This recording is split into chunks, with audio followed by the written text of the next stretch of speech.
In this video we are going to talk about 10 ways to manage your money like the rich. So before starting this video, please like this video and subscribe to this channel for our future updates.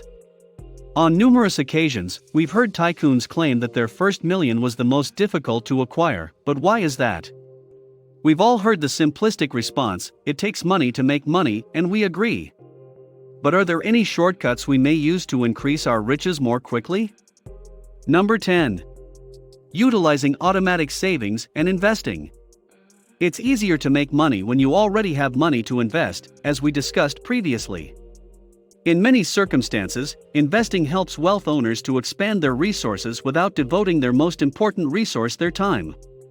So, if you can make money without committing any of your time, you are clearly ahead of the game. But how do you get the money to invest in the first place? The most straightforward response is to save, and to save aggressively. We discovered that the majority of rich people have set up automatic savings and investing plans to ensure that their savings and investments are continually growing. The outcomes are even better when these programs invest funds before they reach your hands, such as through a payroll deduction. They reduce the possibility of overspending by investing their money automatically. This is by far the most straightforward approach for ensuring that your net worth grows on a constant basis. Number 9. Smart budgeting, avoiding impulse buying. Money earned, money spent equals wealth accumulated is a simple formula that may be used for the accumulation of wealth. So it follows to reason that if you spend more than you earn, you won't be able to accumulate money.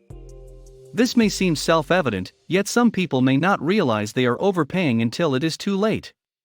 Some people are afraid of budgeting, yet it is a necessary step if you want to increase your wealth. The wealthy, in reality, create a budget and stick to it. Their budget is set up to ensure that their wealth continues to grow and that they are prepared for whatever life throws their way. It's tough to be successful on a constant basis without establishing and keeping to a plan, just as it is in business or athletics. The same can be said for your financial situation. But how do you make a wise budget? The first step is to seek the advice of a certified financial planning professional. Number 8. Scrutinizing their expenses. Not reviewing your spending is one of the most common blunders people make.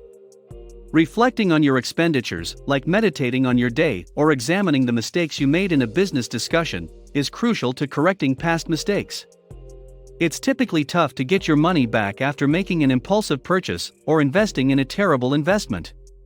So, the best method to ensure you don't repeat the same mistakes is to assess and evaluate your spending patterns on a regular basis. Wealthy people frequently control their spending. They keep track of their spending on a monthly, weekly, and sometimes daily basis. They understand that thanks to the power of compounding interest rates, one foolish spend in your 30s can result in hundreds, if not millions, of dollars in lost wealth in the future. As a result, consider each purchase carefully. Make sure the purchase is in line with your budget and long-term financial goals. Manage your expenditures on a monthly, weekly, and even daily basis to meet your long-term objectives. When you're examining your budget, make a note of any recent purchases that don't quite match your plan, and talk to your family about reducing those purchases.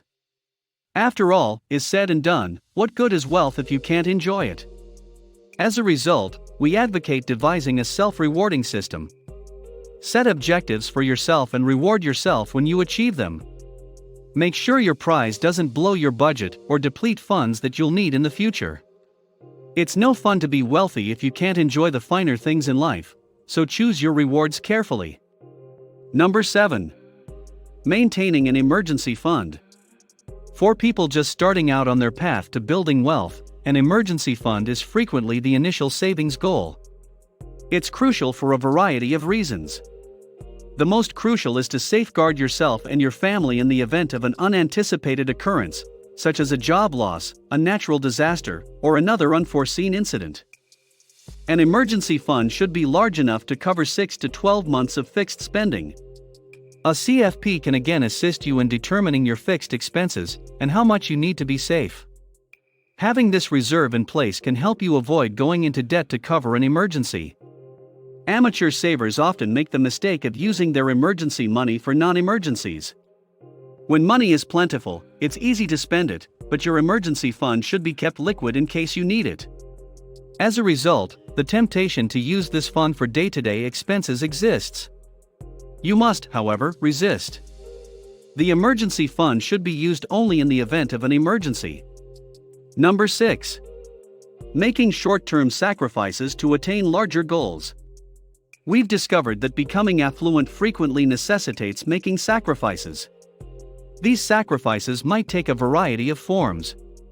Short-term sacrifices are typically the building blocks of long-term savings, whether it's something as simple as price shopping a routine purchase or choosing drip coffee over the $7 fancy latte. Let's imagine you're in the market for a new automobile. Your present vehicle may be in good condition, but it lacks amenities found in newer vehicles. You can shop a variety of models and dealerships, or even go online to conduct your search. Those are excellent methods for ensuring that you receive the ideal deal on your future automobile buy. What if, on the other hand, you opted to wait? You've probably seen a wealthy person driving an old or less than modern car and wondered, if they're so affluent, why are they driving that ancient car? The solution is straightforward: save more money. Would it be an advantage if you could get an extra year out of your old car without spending a lot of money? Yes, it very certainly would. Small daily sacrifices like these can mean the difference between building your nest egg and watching it dwindle. Number 5. Avoiding debt and managing credit card balances. This is a significant issue. Overspending your means is one of the fastest ways to burn through your wealth, and credit cards are one of the largest boosters of this tendency. For responsible people, having access to credit card accounts for emergencies, or even using them sensibly to gain points on purchases previously made can be very advantageous. However, getting into trouble does not take long. This tip cannot be emphasized enough: don't spend money you don't have. The interest you will pay is the first and most evident difficulty with increasing debt.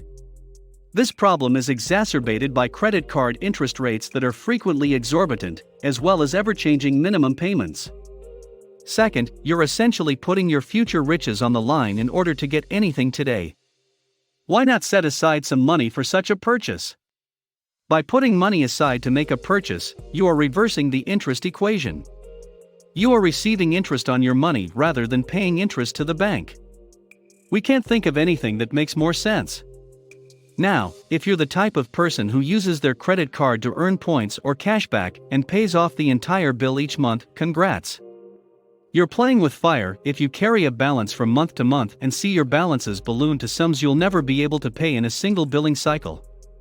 One of the most common features we observe among the wealthy is their ability to manage debt and keep it to a minimum. It's also a trait you should start practicing right now. Number 4. Track your spending.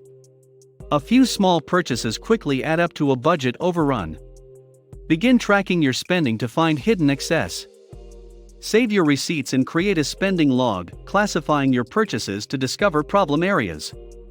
Number 3. Don't sign up for any new monthly bills. Just because you qualify for a loan doesn't imply you should take it. Many consumers mistakenly believe banks won't approve them for credit cards or loans. The bank only knows your reported income and your credit card debt responsibilities, not any other obligations that would prohibit you from paying on time. If a monthly payment is affordable based on your income and other monthly responsibilities, then go for it. Number 2. Achieve the best prices. It is possible to get the most of your money by comparison shopping and ensuring that you are paying the lowest possible rates for products and services. When possible, look for discounts, coupons, and less expensive options to make your purchase. Number 1. Save up for big purchases. Saving up for significant purchases will help you manage your money better. Avoid compromising other necessities or putting significant purchases on credit cards by delaying large purchases. Saving money instead of utilizing credit avoids incurring interest. And if you save instead of skipping debts or obligations, you avoid the various disadvantages. What do you think of our video? Let me know in the comments section below. If you enjoyed this video and want to hear from me again, be sure to hit that subscribe button before you go. Thanks for watching.